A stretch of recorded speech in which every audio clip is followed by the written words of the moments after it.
Bonsoir à tous. Au nom de toute l'équipe de l'Institut de formation politique, nous vous souhaitons une belle année 2020, année, nous l'espérons, ponctuée d'engagement au service du redressement économique, moral et culturel de notre pays. Ce soir, nous recevons le président de la Fondation Polémia, laboratoire d'idées dont les travaux sont axés sur la défense de l'identité, la critique de l'oligarchie, mais aussi la lutte contre la tyrannie médiatique. Alors, la semaine dernière, vous avez pu bénéficier de l'éclairage de Yorick de Bombine, qui est conseiller référendaire à la Cour des comptes, sur le sujet du Bitcoin. Et aujourd'hui, nous vous invitons à découvrir un véritable manuel de lutte contre la diabolisation, publié il y a quelques mois par notre intervenant du soir, Jean-Yves Le Gallou, qui est ancien haut fonctionnaire et député. À travers son parcours engagé, il a fait face à cette technique de manipulation des esprits qui vise à interdire la description des faits ou encore l'expression de certaines idées. Parer les coups de nos adversaires, mais aussi promouvoir nos convictions, c'est d'ailleurs l'un des nombreux thèmes que nous abordons à l'Institut de formation politique, où plus de 500 jeunes se retrouvent chaque année à l'occasion de week-ends de formation à l'action. Ainsi, je ne peux que vous inviter à postuler à l'Institut de formation politique en cliquant sur le lien en commentaire. En plus d'une formation intellectuelle et pratique, vous rencontrerez des centaines de jeunes engagés au service de vos valeurs. La prochaine formation se tient les 13 et 14 février prochains et je vous invite donc à y postuler au plus vite. Et sans plus attendre, je vous propose de découvrir ensemble l'ode au courage rédigée par notre intervenant du soir, Jean-Yves Le Gallou. Merci à l'IFP de m'accueillir pour parler de la lutte contre la diabolisation et de ce manuel de lutte contre la diabolisation. La diabolisation a été parfaitement présentée et résumée dans le propos liminaire. C'est une technique de manipulation des esprits qui vise effectivement à interdire la description de certains faits ou l'expression de certaines idées. Comment? Eh bien, en disqualifiant celui qui rapporte ces idées et en lui faisant supporter le poids d'un certain nombre d'accusations, dont les plus communes sont les accusations de racisme, d'homophobie, de populisme, d'extrémisme, et j'en passe. Alors, je vais citer quelques diabolisés récents, car la technique de diabolisation, elle court tout au long de l'histoire. Il y a eu des empereurs romains diabolisés, il y a eu Jeanne d'Arc qui a été diabolisée, il y a eu aussi beaucoup de diabolisation pendant notre histoire à l'occasion des guerres de religion ou à l'occasion de la Révolution française. Je vais juste citer là quelques diabolisés récents. D'abord, Enoch Powell, le grand leader conservateur britannique des années 60. Jean-Marie Le Pen, qui a eu sa part de diabolisation. Mais aussi le pape émérite aujourd'hui Benoît XVI, ou le cardinal Barbarin. Solzhenitsyn a aussi été diabolisé. Et puis, dans notre actualité, je dirais, de tous les jours, je pourrais citer pour la France Éric Zemmour et pour les États-Unis d'Amérique Donald Trump. Tous ont subi des campagnes de diabolisation terribles. Alors,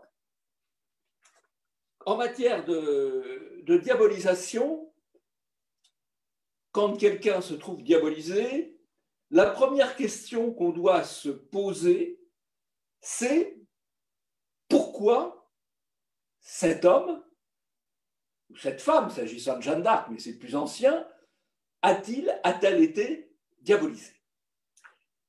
Et la tendance naturelle du public, en première analyse, c'est de dire s'il a été diabolisé, c'est qu'il a commis des erreurs, qu'il a tenu des propos qu'il n'aurait pas dû tenir ou qu'il a couvert des actions où certains de ses partisans ont commis des actions qu'ils n'auraient pas dû commettre.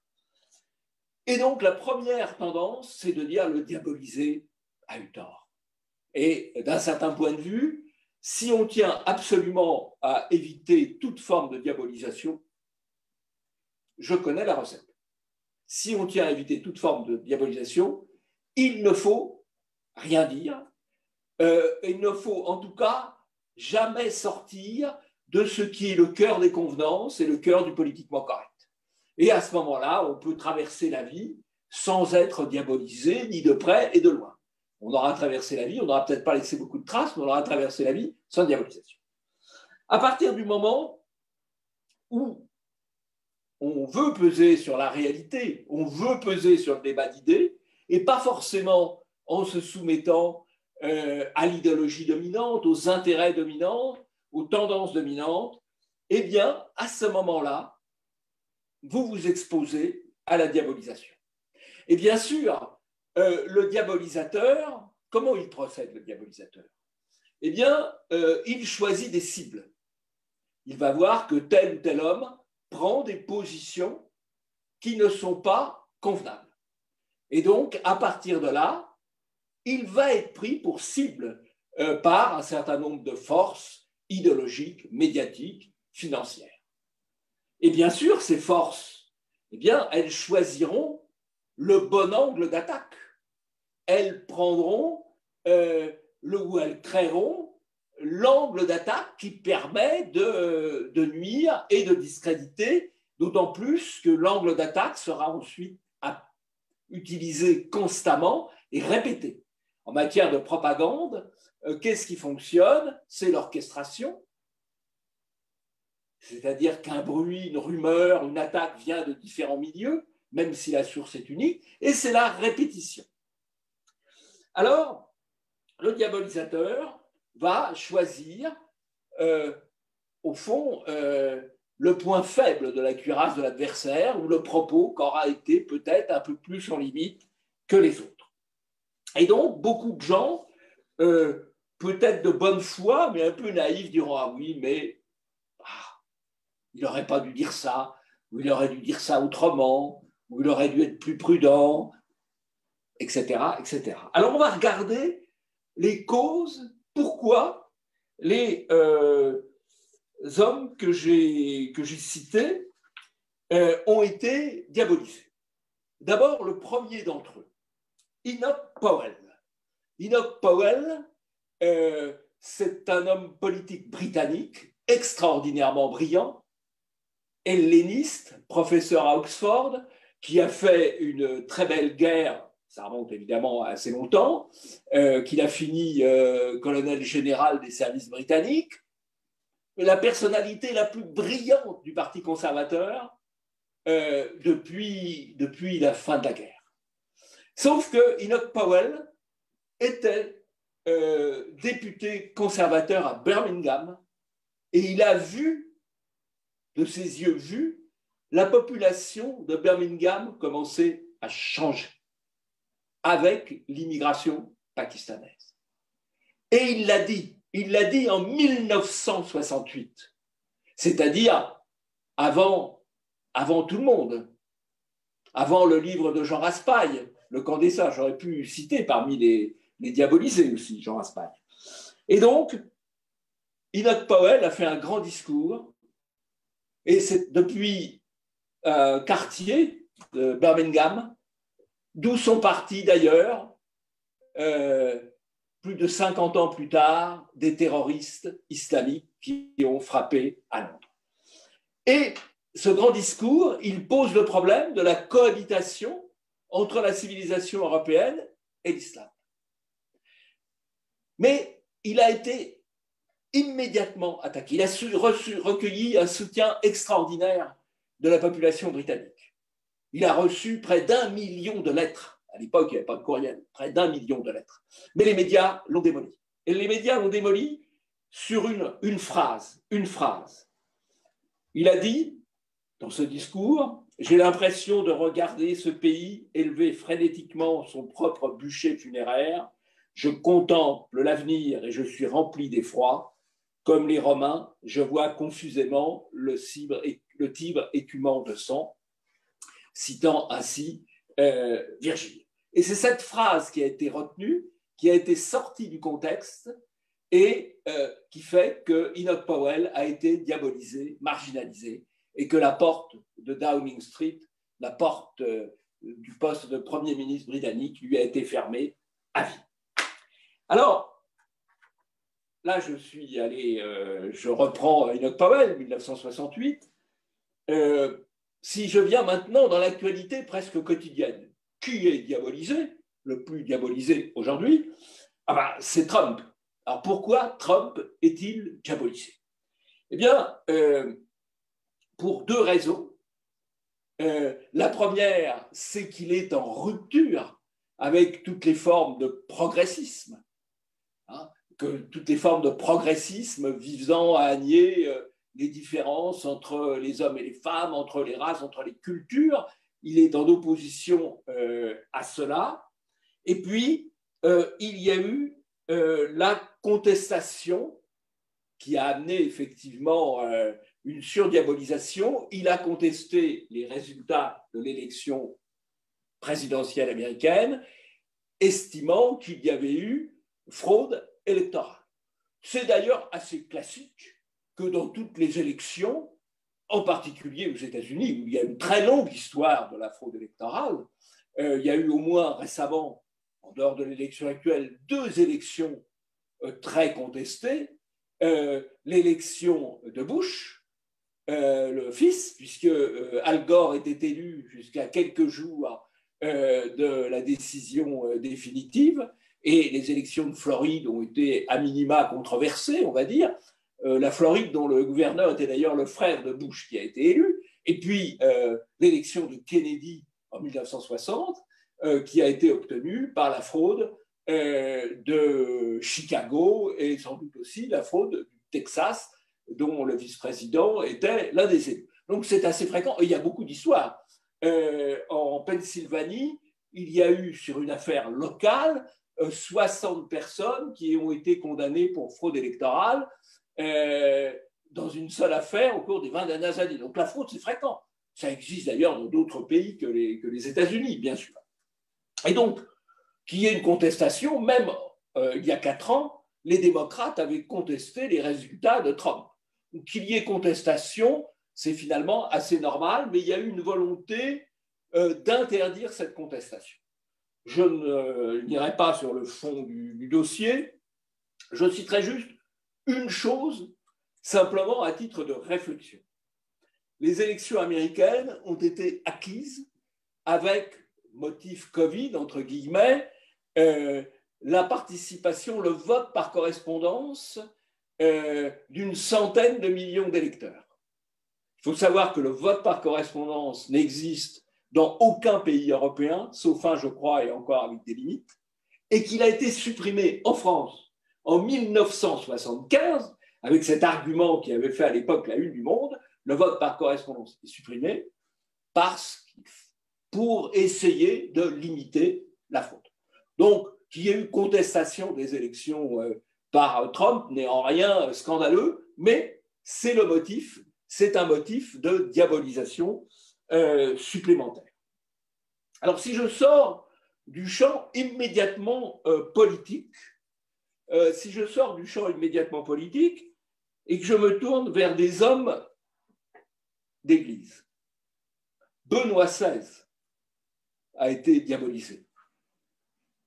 Homme de grande culture, de grande humanité. Pourquoi a-t-il été diabolisé? Par le discours de Ratisbonne, où il a opposé l'islam et le christianisme, notamment en étudiant les rapports entre la raison et la foi. Et par ce discours de Ratisbonne, il a été diabolisé par les médias et il y a eu ensuite de plus en plus de difficultés à gouverner l'Église.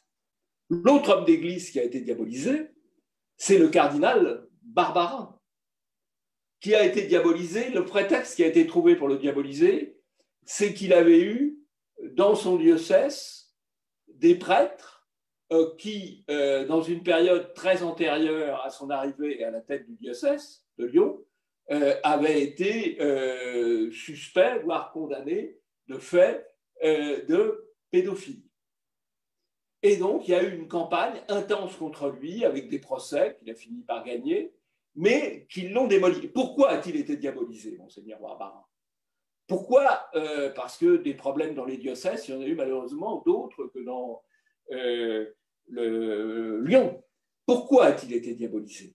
Parce que c'était l'homme d'église français le plus élevé en grade, si je puis me permettre cette expression, qui avait participé à la lutte contre la loi Taubira et qui avait participé, soutenu la manif pour tous. Et c'est cela qui lui a été fait payer. Alors, sur le moment, on l'a accusé de frayer avec les extrémismes, ce qui n'est pas franchement sa tasse de thé. On l'a accusé de ringardise. Et puis après, on a monté contre lui une cabale. Et objectivement, on l'a détruit. Si je continue ma liste des diabolisés, et puis après, on va voir comment on combat cela. Si je continue ma liste des diabolisés, je pourrais citer Solzhenitsyn, qui a été doublement diabolisé. Diabolisé à l'Est, parce qu'il refusait le système communiste, diabolisé à l'Ouest, quand il a contesté le globalisme anglo-saxon. Et puis, Jean-Marie Le Pen, je n'en parle pas, c'est un sujet connu, je pense. Le dernier, l'actuel en France, l'homme le plus diabolisé, c'est Zemmour, tout simplement parce qu'il dit des choses que les intérêts dominants, l'idéologie dominante considèrent comme interdites. Alors, je conclus ce propos en quelque sorte liminaire en répétant « on n'échappe pas à la diabolisation ». On n'échappe pas à la diabolisation, soi-même si on est engagé, enfin dans le sens politiquement correct, bien sûr, dans le sens politiquement incorrect, pardon, et on n'échappe pas non plus à la diabolisation, sauf si on s'aligne sur les positions politiquement correctes, à l'occasion de toute participation à un débat public ou à un débat privé. Il y a maintenant de la diabolisation familiale. Il y a d'ailleurs eu, avant Noël, un certain nombre de médias de services publics qui ont expliqué comment faire pendant le repas de Noël, pas de réveillon puisque c'était interdit, pour contrer le tonton raciste ou la cousine homophobe. Voilà. Et donc, avec l'argent du service public, on payait ça. Alors, j'en viens maintenant comment on fait face à la diabolisation. Et ça, c'est pas forcément simple. La première chose à faire, quand on est soumis à une campagne de diabolisation, c'est de ne pas s'excuser. Et on voit un certain nombre de novices, des artistes ou des commentateurs sportifs qui ont tenu un propos un peu déviant. Le ciel leur tombe sur la tête et alors ils se couvrent de cendres et ils s'excusent. Alors ça, c'est précisément ce qu'il ne faut pas faire. Parce que quand vous mettez un genou en terre, vous êtes piétiné. On ne s'excuse pas. On maintient. On applique la devise de la monarchie britannique. C'est pas mal, la monarchie britannique. Ça a quand même duré un certain nombre de siècles. Never explain, never complain. On ne s'excuse pas. On ne plie pas. Ça, c'est la première règle. La deuxième règle, quand on n'est pas soi-même diabolisé, c'est de ne pas hurler avec les loups, de ne pas participer de la diabolisation des autres. On n'est pas forcé de toujours approuver ce que dit tel ou tel voisin, mais il ne faut pas hurler avec les loups, il ne faut pas participer de la diabolisation. C'est d'ailleurs une des grandes erreurs de beaucoup de gens diabolisés, c'est qu'ils croient qu'ils vont se dédiaboliser en diabolisant le voisin. Marine Le Pen, parfois, elle pense ça. Par exemple, elle a exclu des gens qui avaient tel ou tel propos, tel ou tel tweet malheureux. Mais en fait, quand vous faites ça, vous ne vous dédiabolisez pas.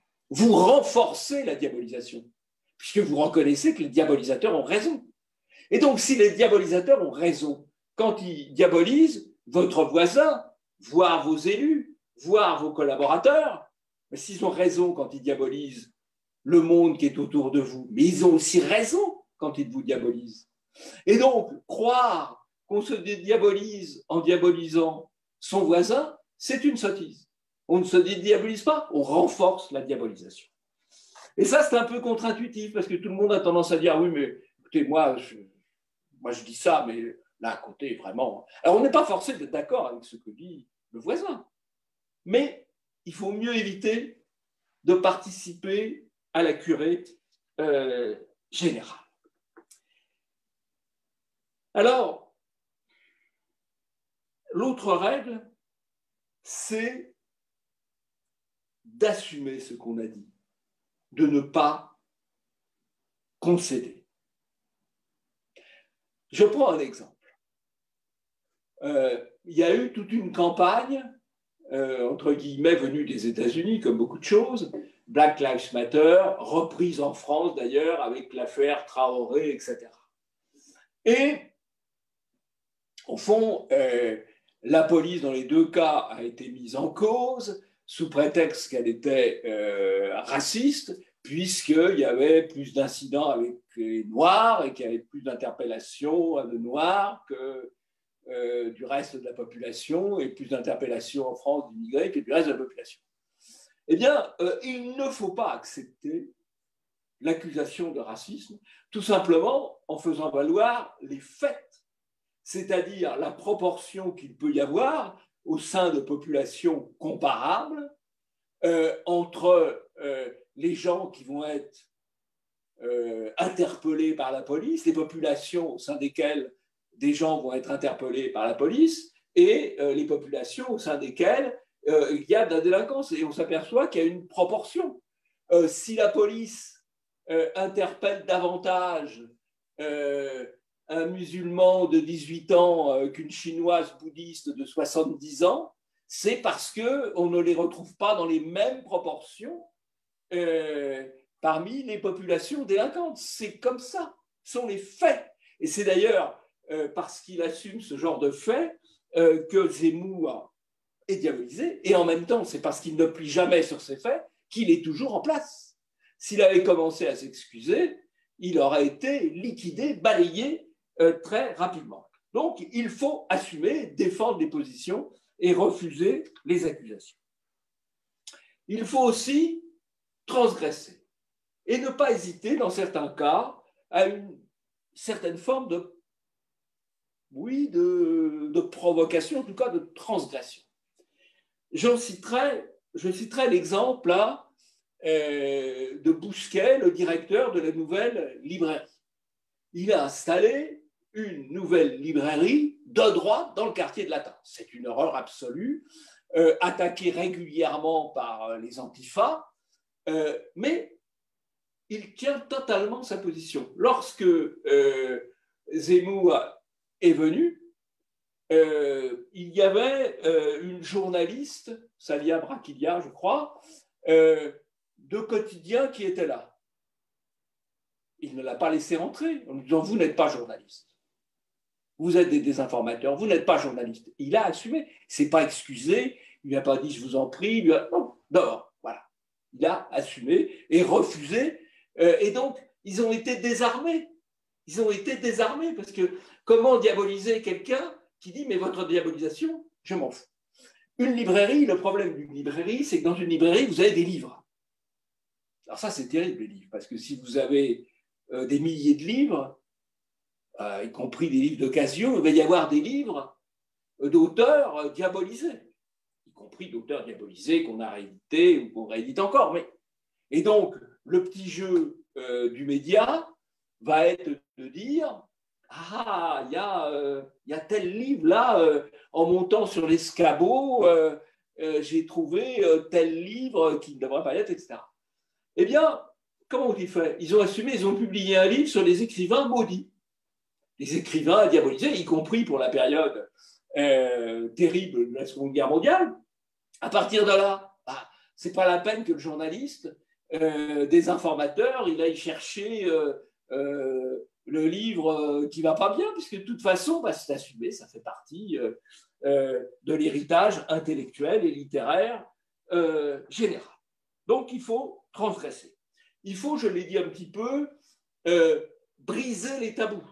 Briser les tabous, ne pas accepter, en tout cas ne pas accepter les accusations ni de racisme, ni d'homophobie, ni de populisme. Il faut défendre les positions. Je l'ai dit aussi, on ne plie pas. Et j'ai un très bon exemple à citer, parce que c'est un exemple de personnalité qui a été violemment attaquée, qui a résisté, qui n'a pas plié, qui a transgressé et qui a survécu. C'est le professeur Gilles Frayer, qui est un professeur de médecine, directeur de l'Institut de cancérologie de Lyon, qui donnait des cours au PACES. Le PACES, ça a disparu, mais enfin, c'était la première année commune des études médicales. Et donc, il donnait des cours un petit peu de, on va dire, de culture générale médicale. Et dans ses cours, il parlait notamment des différences entre les races, qui ont une certaine importance en médecine d'ailleurs, puisque suivant les origines, les populations ne sont pas exposées forcément aux mêmes maladies et que les médicaments ne sont pas non plus forcément efficaces de la même manière selon les origines. Donc ça a un certain sens. Il parlait aussi des différences entre les hommes et les femmes. Et ça a aussi un sens en médecine, puisque là encore, les hommes et les femmes ne sont pas exactement exposés aux mêmes maladies, y compris pour les maladies infectieuses, puisqu'on voit très bien que le Covid tue davantage d'hommes que de femmes, alors même que le Covid tue plutôt parmi les gens très âgés, où il y a plus de femmes que d'hommes. Le Covid, il est masculinophobe. C'est comme ça.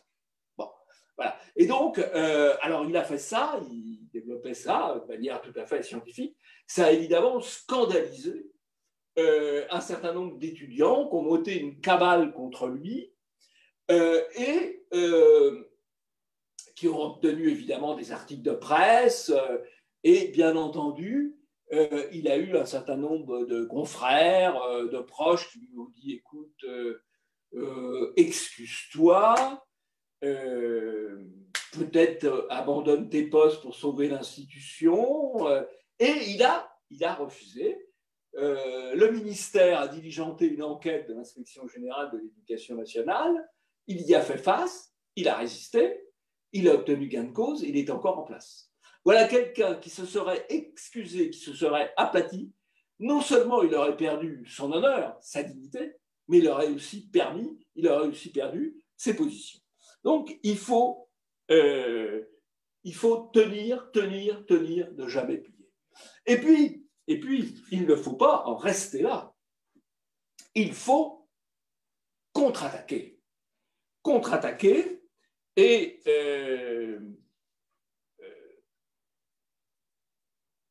mettre en cause les arrière-pensées des diabolisateurs.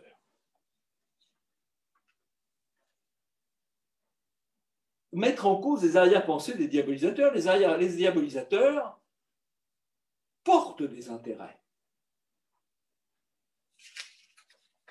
C'est ainsi que tous les gens qui défendent l'immigration défendent très souvent des intérêts économiques. Il est évident que quand les grandes plateformes d'e-commerce comme Amazon ou comme Uber Eats, etc., défendent l'immigration, et que les gens qui les relaient défendent l'immigration, ils ont intérêt, puisque leur modèle économique, c'est des robots en contact avec le client, et en bout de chaîne, un esclave payé quelques euros pour livrer le produit. Donc évidemment, si on défend ça, on a intérêt à ce qu'on ait des frontières extrêmement ouvertes. De même, les gens qui défendent le libre-échange mondial, eh bien, représentent les intérêts des très grandes firmes dont l'intérêt est de s'étendre sur le monde entier. Et évidemment, ces grandes firmes ont des moyens de se faire entendre, puisque généralement, c'est elles qui se trouve derrière le capital des grands médias. Si vous regardez les médias français, ils sont tous la propriété de milliardaires, sauf ceux qui sont la propriété de l'État. De même, derrière le discours climato-alarmiste, il y a tous les intérêts du greenwashing, les entreprises qui font du marketing vert, et puis les intérêts des énergies dites renouvelables qui ne sont pas particulièrement efficaces, qui sont polluantes, mais pour lesquelles il y a des intérêts extrêmement importants. Je pense à l'éolien, je pense au solaire. De même, il est évident que le lobby LGBT, il défend aussi des intérêts, puisque au fond, il se bat pour des places pour ses membres. Et on l'a vu de manière assez drôle ou assez triste, je ne sais pas, dans l'affaire dite du LOL. C'est une affaire qui a mis en cause des journalistes de gauche qui travaillaient à Libération aux Arocs et qui ont fait l'objet d'une cabale parce qu'il y a quelques années, ils avaient fait des canulars téléphoniques. Des canulars téléphoniques qui, paraît-il, avaient traumatisé des gens. Et donc, il y a eu une campagne contre eux et ils ont été virés. Et ils ne retrouvent plus de job, mais voilà, ils se sont excusés aussi, ça, évidemment. Ils n'avaient pas lu le manuel de lutte contre la diabolisation, et c'est une erreur. Ils se sont excusés, ils ont perdu. Et alors, c'est assez marrant, parce que c'était des journalistes de gauche, mais des trentenaires blancs. Et donc, ils ont été putschés, et ils ont été remplacés par des féministes plutôt LGBT. Et donc, il y a eu une opération de diabolisation tout simplement pour dégager des places. Voilà, il n'y a pas beaucoup de morale dans l'affaire. Il n'y a pas beaucoup de morale dans l'affaire. Alors, il faut aussi accuser les accusateurs. Parce qu'il y a un certain nombre de grandes officines qui vivent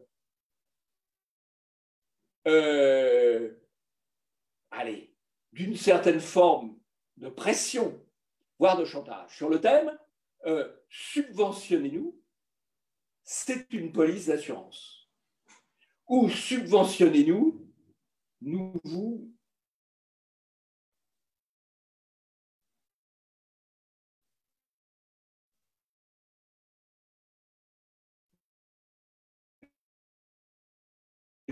laisserons en paix.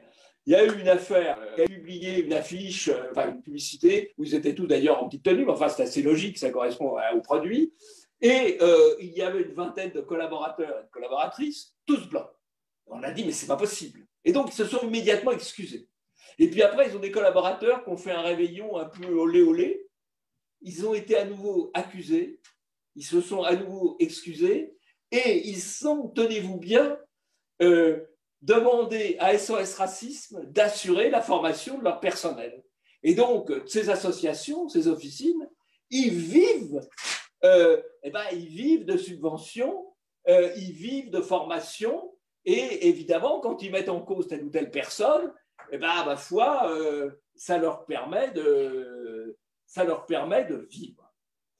Alors, ça, il faut le dire, il faut décrypter. Quand vous êtes attaqué par un groupe, il ne faut pas se contenter de prendre les coups, il faut contre-attaquer, il faut attaquer le groupe, il faut diaboliser le diabolisateur. Alors, il y a un dernier exemple de réussite de diabolisation des diabolisateurs, c'est Orban. Orban n'a pas hésité, lors de sa dernière campagne électorale, il y a 2 ans, à mener campagne contre Soros. Soros, ses associations, ses entreprises, son influence sur la société pas suédoise, hongroise. Et donc, Orban a désigné l'ennemi, il a diabolisé le diabolisateur, et bien il lui en a pris, puisque avec son seul parti, le Fidesz, il a obtenu la majorité absolue sur la Hongrie. Le dernier point, j'en ai pas parlé, mais évidemment on ne peut pas tout à fait y échapper, c'est qu'en matière de diabolisation, tout finit généralement par le point Godwin, l'invocation des heures les plus sombres de notre histoire. Et donc ça reste le paradigme absolu de la diabolisation. Là aussi, il faut savoir qu'il y a dans ce domaine plusieurs raisons de ne pas céder à cela.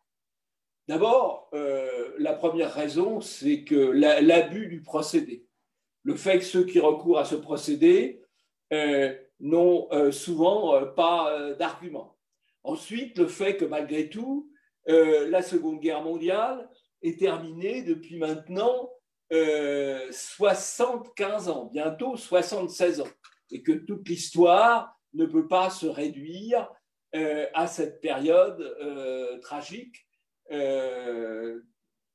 du monde.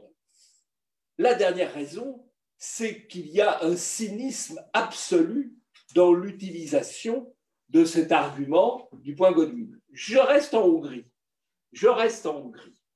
En Hongrie, pour enlever non pas la Hongrie, mais la ville capitale de Budapest au parti de Orbán, on a réussi, les adversaires ont procédé à une alliance de toutes les autres formations politiques, y compris une formation politique qui s'appelle le Jobbik, qui était considérée comme la formation politique la plus antisémite au monde ou en Europe. Et bien, il n'y a pas eu de problème.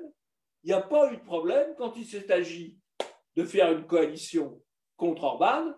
On leur a dit, les petits, il n'y a pas de problème, il n'y a pas de problème. Ce qui vous prouve bien, et ils comptent d'ailleurs rééditer l'opération, ou tenter de rééditer l'opération, à l'échelle de la Hongrie. Ce qui prouve bien que les accusations de nazisme sont purement de pure opportunité, et que quand ça arrange, laisse passer. Je pourrais citer d'autres exemples dans les pays baltes ou en Ukraine, où un certain nombre de formations qui peuvent considérer avec une certaine sympathie ce qui s'était passé il y a 70 ans, sont quand même très bien vues de l'ordre mondial parce qu'elles rentrent dans le jeu contre la Russie, par exemple. Donc il y a une hypocrisie absolue du point Godwin, et là aussi, il ne faut pas accepter de se laisser intimider, il faut renvoyer ces accusations qui émanent d'ailleurs de gens qui n'ont vraiment le point Godwin, c'est on ne sait pas quoi dire, et donc eh bien, on utilise cet argument contre ses adversaires. Il ne faut pas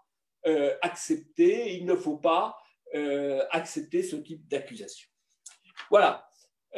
Donc je vais maintenant répondre aux questions.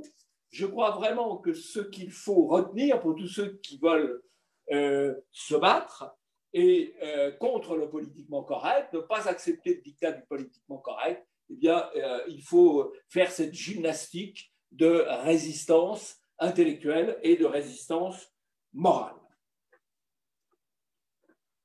Je lis les questions. Les techniques de diabolisation sont-elles enseignées à l'extrême gauche? À vrai dire, je n'ai jamais été insider dans l'extrême gauche, donc je ne sais pas.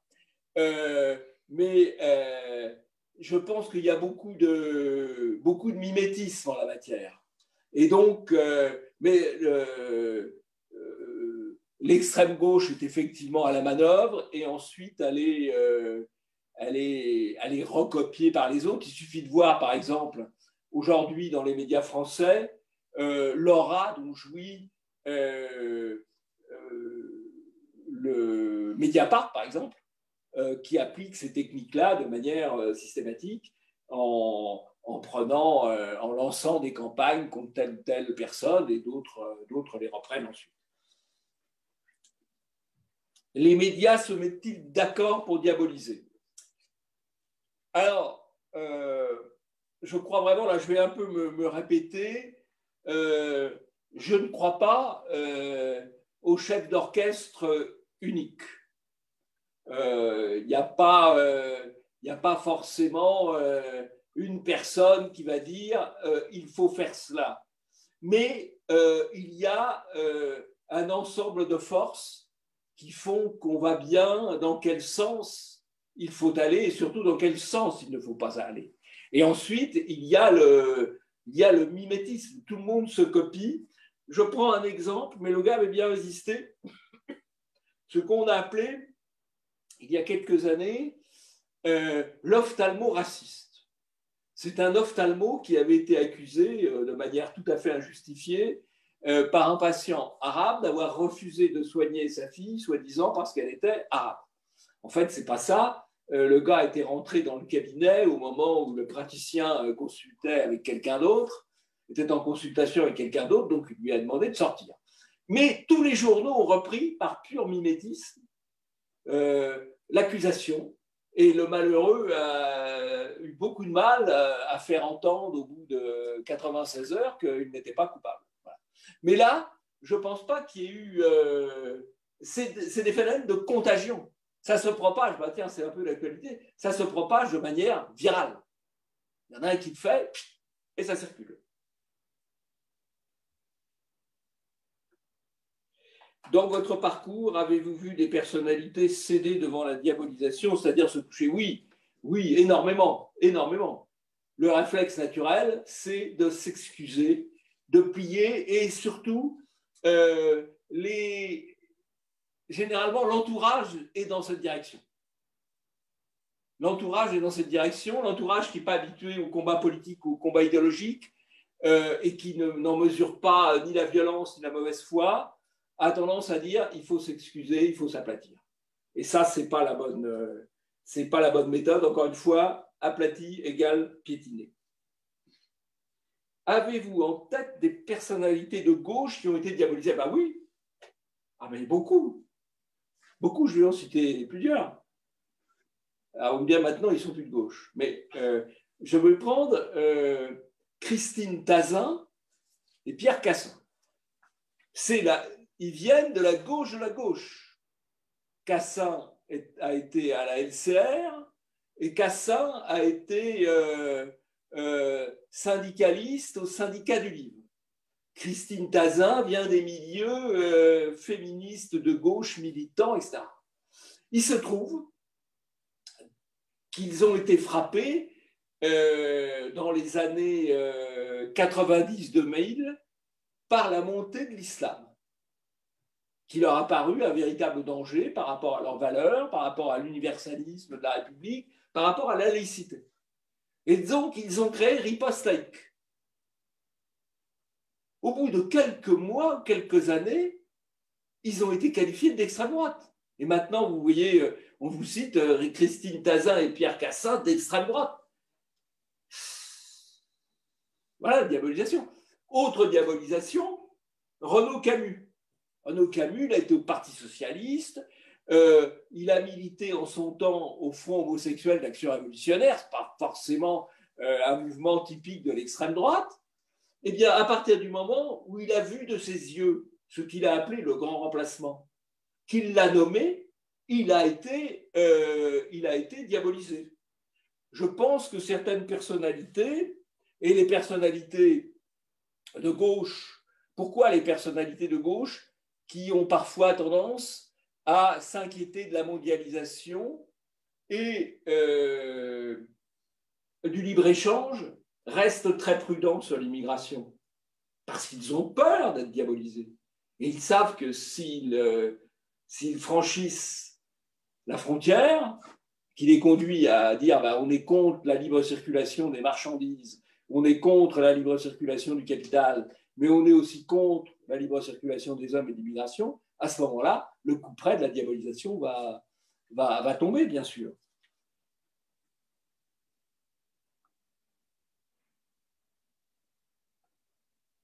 Pourquoi avez-vous lancé Polémia? Quel est votre travail? Sous les Polémia, au départ, c'est un think tank sur Internet, parce que au début des années 2000, j'ai pensé qu'il y avait véritablement un espace de liberté sur Internet et qu'il y avait une possibilité de développer beaucoup d'idées sur Internet. Je dois dire que ça s'est avéré vrai et qu'aujourd'hui, nous avons le retour du bâton avec l'arrivée de la censure des grands monopoles, des GAFAM. Et le travail de Polymia, vous pouvez aller le voir sur le site de Polymia. Le travail de Polymia est essentiellement un travail de réflexion et de réinformation, de réflexion, avec comme thèmes principaux les questions d'identité, les questions géopolitiques et les questions médiatiques. Mais nous traitons aussi beaucoup de sujets et nous apportons... Oh là, il faut que j'accélère. Alors là, je vois que j'ai un gros paquet de questions qui arrivent. Nous avons pas mal traité les questions du Covid pour apporter une information un peu décalée par rapport à la dictature sanitaire et à la stratégie de la peur.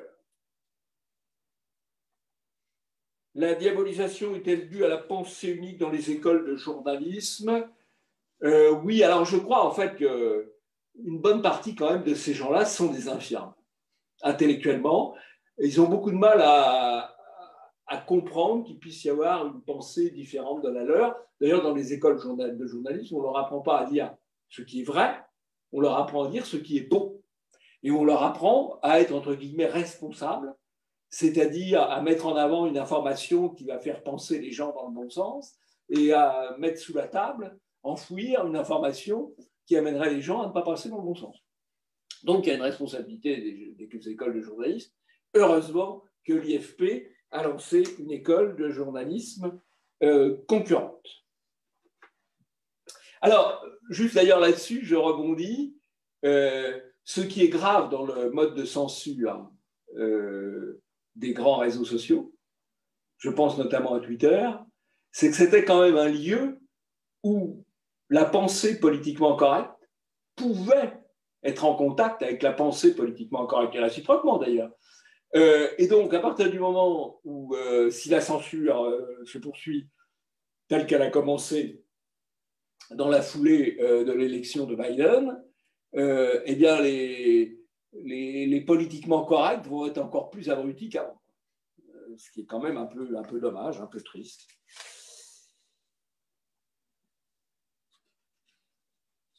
Alors, pensez-vous que la tendance de la gauche à diaboliser toujours plus de monde jusque dans ses rangs peut mener à un effondrement de la gauche sur elle-même? Alors ça, c'est une bonne question. Je ne suis pas sûr de complètement y répondre, mais c'est vrai qu'il y a maintenant une autodestruction. On en veut toujours plus. Et on voit aujourd'hui, ce qui est sûr, c'est qu'il y a maintenant, quand même, en important d'ailleurs le modèle américain, il y a une guerre contre les... Oui, il y a une guerre contre les hommes blancs. Alors avant, c'est les hommes blancs de plus de 50 ans, et maintenant, ça touche les hommes blancs de 30 ans. Quand Madame Sibylle Veil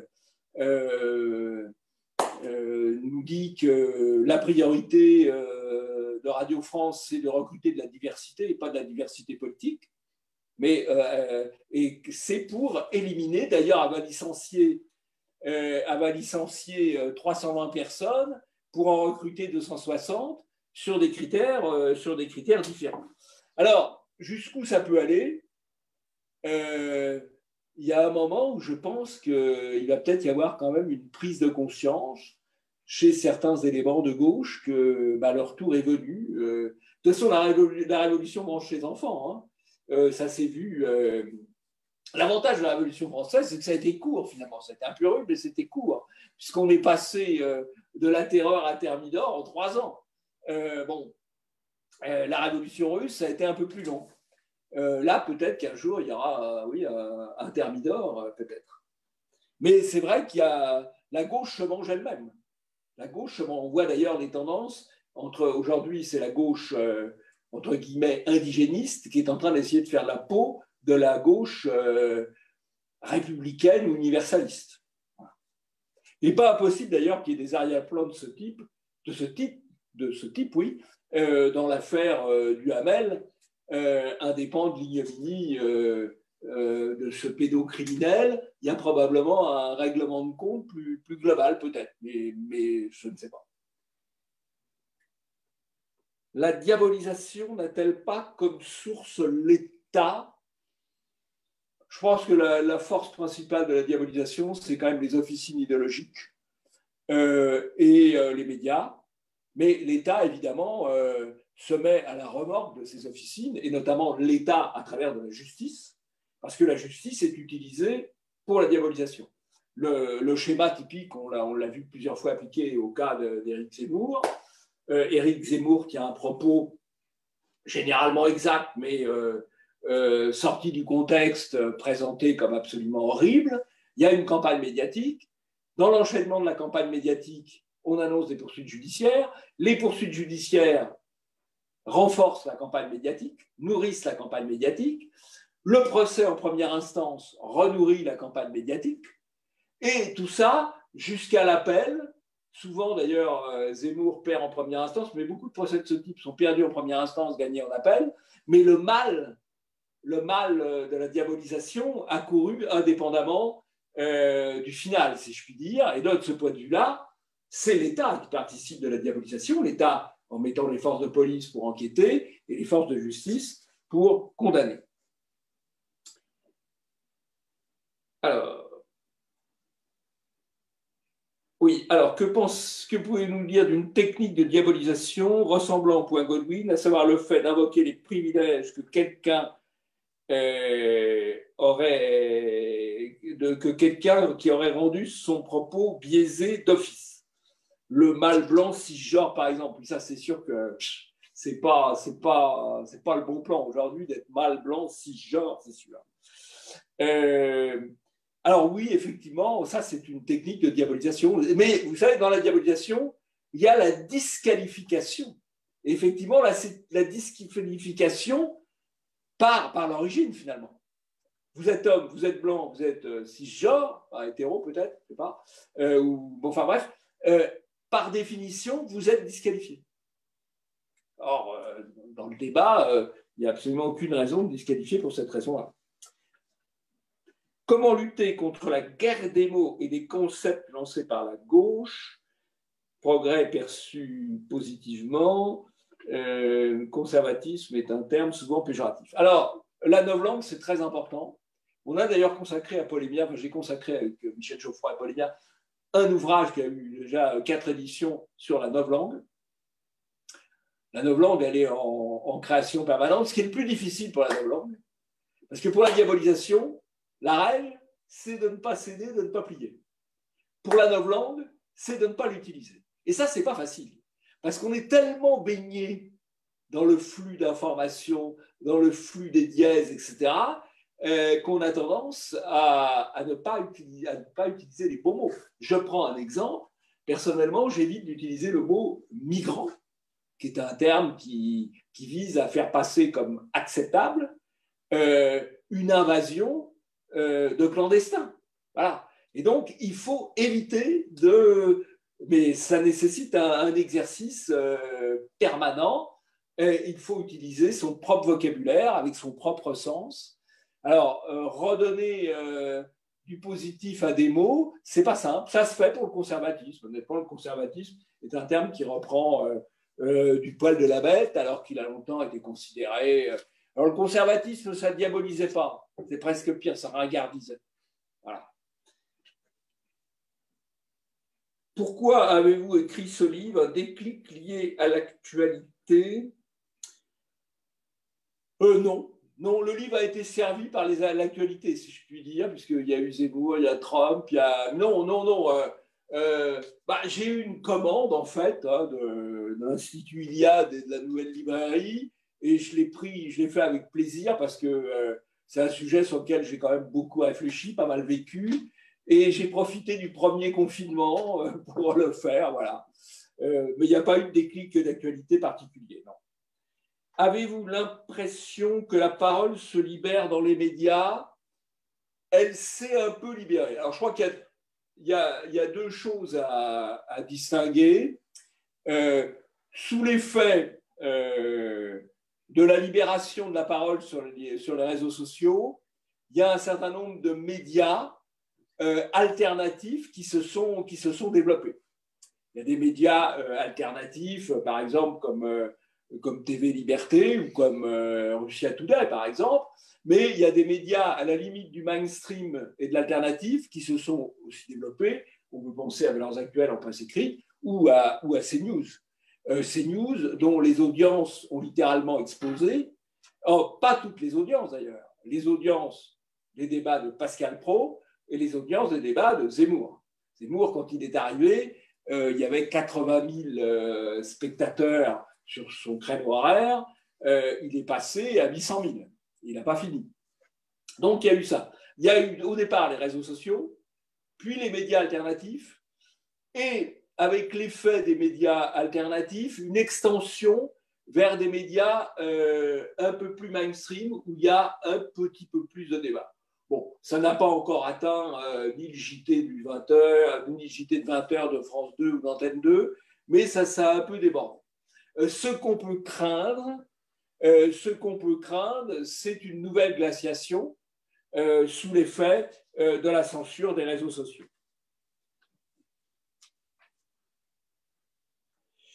Comment lutter contre la judiciarisation des propos médiatiques et les procès coûteux de plus en plus récurrents faits aux paroles de droite dans les médias? Il faut délégitimer les lois liberticides et donc être en permanence réclamer l'abrogation des lois liberticides. Il faut déjà les légitimer, et les délégitimer au nom de quoi? Au nom de la liberté d'expression. Dans votre parcours, vous êtes-vous déjà excusé? Alors, on m'a assez souvent demandé de m'excuser dans les assemblées politiques. Parce que dans les assemblées politiques, il peut y avoir un propos qui choque réellement de manière feinte vos adversaires. À ce moment-là, il y a un peu de cinéma d'assemblée, demande de suspension de séance, on réunit les présidents des groupes et à ce moment-là, vous avez 4, 5, 6 personnes qui demandent « pas possible, il faut vous excuser, il faut vous excuser ». Alors, je m'en suis toujours tiré de la manière suivante, je ne me suis jamais excusé. J'ai d'abord commencé par répéter le propos.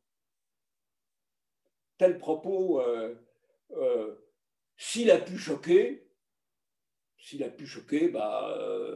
c'est regrettable, mais j'ai toujours maintenu le propos, je n'ai jamais retenu le propos. Enfin, quand je dis le propos pouvait être le propos d'un des élus avec lequel je siégeais. Non, j'essaye de dire là ce que j'ai essayé d'appliquer jusqu'ici. Voilà, je compte continuer d'appliquer. Never explain, never complain. L'action de Vincent Bolloré sur CNews et bientôt sur Europe 1 est-elle idéologique ou intéressée? Alors, honnêtement, je ne connais pas Vincent Bolloré. Je pense qu'il y a probablement les deux motivations. C'est sans doute un homme qui a plutôt des sympathies conservatrices ou catholiques, et c'est un homme qui a aussi compris que le marché, il était du côté de ceux qui n'avaient personne personne à regarder pour entendre un peu autre chose que le bougli-bougla des autres. Donc, il y a probablement les deux aspects. Alors, il y a un match terrible, effectivement, entre Macron et Bolloré, puisque Bolloré voudrait récupérer Lagardère, qui a dilapidé le patrimoine du père. Et Lagardère, c'est évidemment stratégique, parce que c'est Europe 1, et c'est Paris Match. Et Paris Match, ça fait l'élection présidentielle, ou ça peut contribuer à faire l'élection présidentielle. Donc, je ne sais pas comment les choses vont se terminer. Je pense que jusqu'ici, Bolloré met un peu de diversité dans des médias centraux qui en manquent singulièrement. Encore une fois, pour quelle raison? Moi, je ne sais pas. Je pense qu'il y a probablement un peu des deux raisons. Voilà. Et puis après tout, c'est plutôt sympa d'être attaché à la liberté d'opinion, à la liberté d'expression et à la pluralité des opinions. Je vous propose de conclure cette conférence. Merci, cher monsieur Le Gallou, d'avoir consacré du temps, notamment à la jeunesse de France. Alors, la jeunesse de France qui a fait l'IFP, nous la retrouvons, je l'invite à la retrouver le jeudi prochain, puisque l'un des intervenants de l'Institut de formation politique donnera une conférence sur une thématique tout autre que la vôtre, à savoir dans quoi investir en 2021. Plutôt l'immobilier, plutôt les marchés financiers. Nous verrons ça avec les plus de 1800 auditeurs qui ont donc suivi une formation à l'Institut de formation politique. C'est donc jeudi prochain. Pour ceux qui ne font pas partie encore de l'Institut de formation politique, si vous avez entre 16 et 30 ans, je ne peux à nouveau que vous inviter à postuler à l'une de nos formations, dont la prochaine aura lieu les 13 et 14 février prochains dans nos locaux à Paris. Sur ce, je vous souhaite une excellente soirée et puis vous dis bien naturellement à bientôt.